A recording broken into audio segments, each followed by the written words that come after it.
Our tale begins in a bustling metropolis where a billboard promotes the latest cutting-edge virtual reality game, Royal Road. The game offers a chance to make dreams a reality.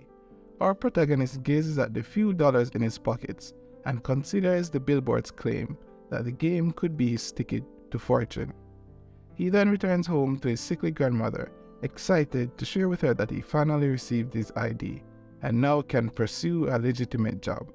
He inquires about his sister, but his grandmother informs him that she is out with the local hooligans, insisting that she'll be fine. The protagonist retreats to his room, fires up his computer, and indulges in one final gaming session before his impending employment. He muses over the 200 hours he's invested in the game and the vast knowledge he's acquired of its mechanics. He wonders how much his character would fetch in the in-game auction, sets a low asking price, and goes to bed. The next day, the protagonist awakens to his phone's insistent ringing. Half awake, he answers the call and hears that over $3 billion have been deposited into his account from the auction. He's bewildered and assumes it's a cruel joke. To verify, he logs into the game and is stunned to find the bidding had surpassed $3 billion. The protagonist imagines the ways the sum of money could transform his life. He could finally afford a home with a sturdy roof, buy a bike or take public transit, and even enjoy a full meal without having to share with his grandmother and sister. This money would end his struggles and ensure their lives are never plagued by hardship or jealousy again. The first thing he does is to move his sick grandmother to a hospital, assuring her that everything will be alright and they can finally live like the rest of the world. Tears of joy stream down her face. Suddenly, a group of shady men enter the room, emanating a JoJo-esque villainous aura. The protagonist recognizes them as the debt collectors who had tormented his family for years due to their inability to clear their debts. "What brings you here?" he asks. They reply that they have come to collect the rest of the debt his family owes. The protagonist agrees to pay it, but is informed that he owes an astounded $3 billion. He is dumbfounded, as his father had only borrowed 1 million yen. The debt collector shows him the paperwork to prove it, and warns him of the consequences if he refuses to pay, including taking it out on his little sister. Feeling defeated, the protagonist decides to pay the money, and threatens them that any future harassment of his family will be met with severe consequences. As they begin to leave, he calls them back and vows to repay them for everything they have put his family through over the years. They sneer and warn him that paying off his debt doesn't absolve him of consequences, but the protagonist remains undaunted. One of the debt collectors admires his feistiness and challenges him to a bet. He'll give him 5 years to make back the $3 billion, and in return, he will become his servant. The protagonist wonders if it's really possible to make $3 billion, but he's determined to prove them wrong.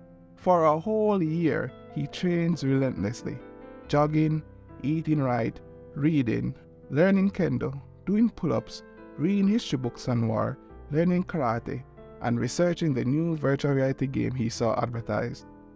He purchased a VR capsule and had it installed in his room, studying the Royal Road manual in anticipation of exacting his revenge on his debt collectors. As he dons the headset and begins his journey, he knows that this is just the beginning of his quest to provide a better life for his family. He has now been transported to a new world, the Royal Road. Awakening in this new world, he encounters an NPC who asks him about his thoughts on sculpting. He muses to himself, wondering why this NPC would ask him about sculpting when he was seen with a sword, possibly assuming him to be simple-minded. Suddenly, an idea pops into his head. Could this be a quest? He contemplates how to answer the question and decides to play hard to get, telling the NPC that he is a man of the sword and cannot waste his time with sculpting. However, he asks why the NPC is inquiring about it. The NPC informs him of the rumors of a master sculptor who could sculpt the moonlight itself. Though it sounds impossible, the NPC heard it from a reliable source, Millennium, the knight of the castle, and wants the MC to investigate. An overlay appears immediately, instructing him to look into the source of the rumors, the quest's difficulty, and its conditions. He accepts the quest as his difficulty is level E, which should be easy for a brand new player like him. He wonders why the conditions are so specific that he has to be infatuated with swordsmanship, but accepts the quest. He immediately goes to the #1 sculpting shop in the city, where the store owner turns him away because of his appearance. To gain the owner's favor, he compliments the sculptures and asks about the rumor of the moonlight sculpture. The owner tells him it's a legend among sculptors and that he heard it from a guest at the royal house. Immediately, a quest alert appears, indicating that he completed the quest by obtaining the source of the rumor. He thanks the owner for the information and begins to leave, but is stopped by the owner, who tells him that he doesn't know how someone could sculpt the moonlight, but every time he brings it up to Miss Elaine, the royal family cringes at him as if they are hiding something. A new quest appears to him, as the shop owner would like to know the relationship between Miss Elaine and the sculptor of the moonlight. He accepts the quest and heads out, asking around the city for past workers of the royal house. He is directed to an old maid, the handmaiden of Queen Elaine, who asks him his purpose in seeking the information about the moonlight sculptor. He responds that he is interested in the story, but she declines, stating that this isn't just any normal story, it's about the queen. He thinks the quest stops here, but he refuses to give up, having already lost too much money on this game. He tells her that it's okay and offers her a massage, as he is a pro at massaging his grandma all the time. He also compliments her on how young she looks, and falling for his trap, she decides to tell him the story.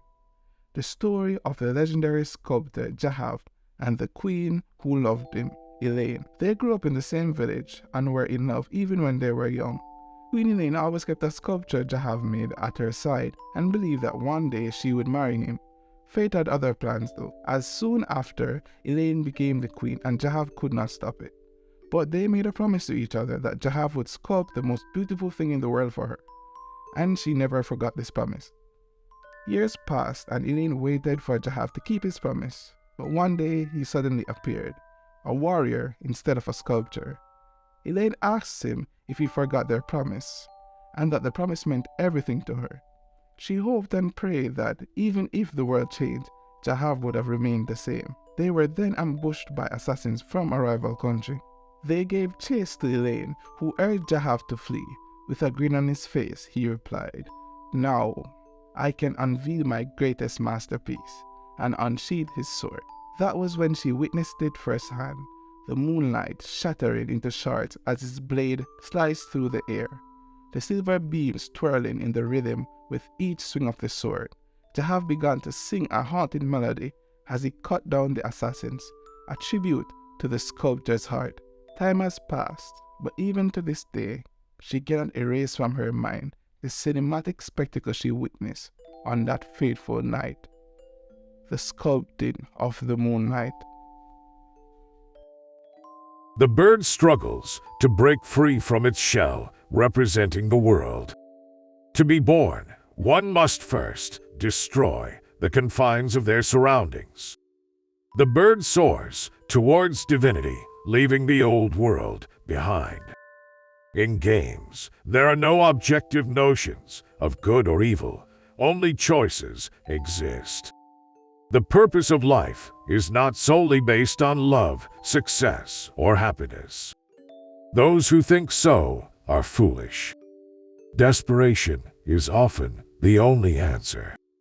To the poor, getting out of poverty is their life's purpose, and they will achieve it by any means necessary.